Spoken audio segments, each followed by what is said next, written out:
Horas no Morumbis pelo Campeonato Brasileiro. A vitória contra o Flamengo no sábado por 1-0, gol de Caleri, seu 12º gol na temporada, deu tranquilidade ao tricolor.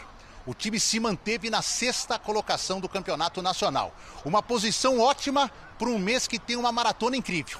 São Paulo joga contra o Goiás na quinta, contra o Atlético Goianiense no domingo, vai ao Uruguai na quinta-feira da outra semana pegar o Nacional pela Libertadores, tem um clássico contra o Palmeiras e depois recebe o Nacional. 3 competições em 15 dias. Só que para esse primeiro jogo, o São Paulo tem uma vantagem, diferente até de outros rivais. Jogou no sábado à noite e só joga na quinta-feira à noite. São dias importantes para treinar e recuperar a equipe. Mesmo assim, Zubeldia não quis cravar se jogará contra o Goiás com a vantagem de 2-0, com o time titular ou com o time reserva. La Copa hay que hacer series buenas de 180 minutos. Hicimos una primera etapa, digamos, los primeros 90 minutos fueron buenos. Veremos quién está y quién no está. A pesar de la ventaja de 2-0, ustedes saben bien que estos equipos son fuertes, van a jugar de local, la presión va a ser para nosotros. Certo mesmo é que Luciano estará de volta de suspensão. E Igor Vinícius, que foi preservado, nem foi para o banco de reservas, é outro que pode retornar para dar um descanso a Rafinha na lateral direita. Alan Franco e Caleri, que sentiram pequenos desconfortos no jogo contra o Flamengo, serão reavaliados. Mas a tendência é que viajem para Goiânia. Aqui do CT da Barra Funda, Eduardo Afonso para os canais ESPN.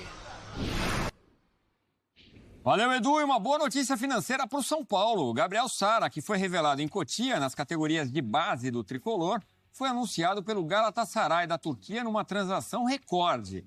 O Gabriel, que foi vendido pelo São Paulo em 2022, se tornou a compra mais cara da história do Galatasaray. Desembolsou cerca de 18 milhões de euros pelo jogador, algo próximo a 114 milhões de reais. A venda do jogador vai render ao São Paulo cerca de 10 milhões de reais.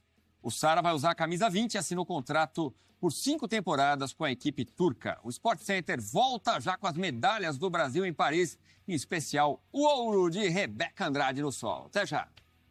Bora fechar o vídeo para falar sobre Alexandro, lateral esquerdo que deixou a Juventus, está livre no mercado, tem várias informações exclusivas e importantes.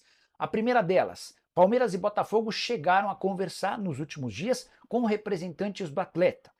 O Palmeiras quis entender as condições do negócio, o Botafogo fez proposta oficial, posso dizer inclusive que é a melhor proposta que ele tem do futebol brasileiro. São Paulo, com quem o Alexandro negocia há bastante tempo, não fez a contraproposta. O Tricolor havia iniciado as tratativas com o Alexandro em dezembro. Por respeito à Juventus, o lateral esquerdo pediu que essas negociações fossem retomadas a partir de 30 de junho, quando o contrato dele com a Juve terminou. São Paulo fez uma primeira proposta, o Alexandro respondeu com uma contraproposta e ainda não teve uma devolutiva do São Paulo.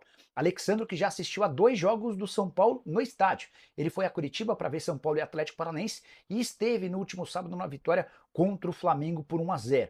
Inclusive, ele relatou a pessoas próximas que se sentiu muito animado e entusiasmado com o carinho, com o fanatismo do torcedor são paulino. Ele tem feito esforços para jogar no São Paulo, mas ainda não há um acordo. Em relação ao Botafogo, proposta quente, forte de John Textor, que tenta contratá-lo. Em relação ao exterior, Sporting e Porto sondaram, quiseram entender as condições. Alexandro, nos últimos dias, também já recusou propostas da Turquia, da França e da Arábia Saudita, não entendeu que nenhuma delas seria altamente positiva. Ele está indo nessa segunda-feira para a Itália, para a retirada, para tratar da sua mudança na Itália, não vai mais ficar por lá. Teve até consultas de times italianos, mas por respeito à Juve não pretende voltar a jogar na Itália. A ideia é trazer a mudança para cá e definir seu futuro entre essa e a próxima semana. São Paulo, Botafogo e Palmeiras são alternativas. Só para completar sobre o Palmeiras, o Verdão foi informado de que é grande a chance de o Piquerez não jogar mais na temporada de 2024. Ele passou por uma cirurgia no menisco, cirurgia que vai demandar um tempo grande de recuperação. Foi por isso que houve a consulta ao Alexandro, mas a pedida do lateral esquerdo acabou causando preocupação ou a impressão de um valor muito alto e o Palmeiras não avançou nas tratativas. O Botafogo e o São Paulo hoje são aqueles com maior intenção de contratar. Curtiu o vídeo? Não esquece de deixar. Bora falar agora sobre o São Paulo, atualizando sobre o mercado de contratações. Você, torcedor são paulino, não deve esperar por muitos reforços. Se pintar, deve rolar o Thiago Mendes, mas o negócio é dos mais complexos, para não dizer impossíveis. Tudo porque o Al Rayyan do Catar não pretende negociá-lo por menos de 6 milhões de euros. Em relação ao Alexandro, a coisa deu uma bela esfriada. Mas não é sobre esse tema que eu quero contar. Queria dizer para vocês quais as possibilidades de saídas de atletas. Recentemente, o Carpini, que é técnico do Vitória, pediu as contratações do Rodriguinho, meio atacante, e do Moreira, lateral direito. A tendência é que nenhum dos dois saia. O São Paulo deve ficar com ambos até o fim da temporada. Existem outros dois jogadores em situação bem diferente. Orejuela e Exson Mendes. O Orejuela estava emprestado ao futebol colombiano, não foi aproveitado por lá. O Exson Mendes voltou de um empréstimo do futebol espanhol. Nenhum deles será utilizado pelo técnico Luiz Beldia, ao contrário do Lisieiro, que inclusive esteve em campo no sábado contra o Flamengo.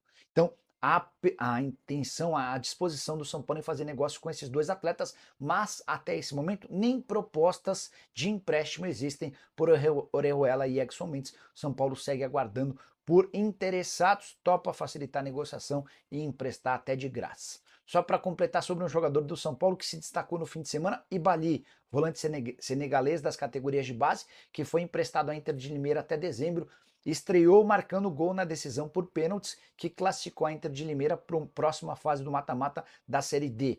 A Inter enfrentava o Avenida, a decisão foi para pênaltis, o Ibali com personalidade bateu, marcou e ajudou o time de Limeira a passar para a próxima fase.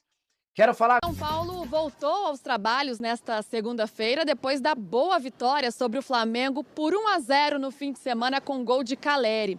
Agora o tricolor ficou um pouquinho mais perto do G4, é o sexto colocado com 35 pontos e tem só um ponto a menos em relação ao Fortaleza, que é o quarto colocado.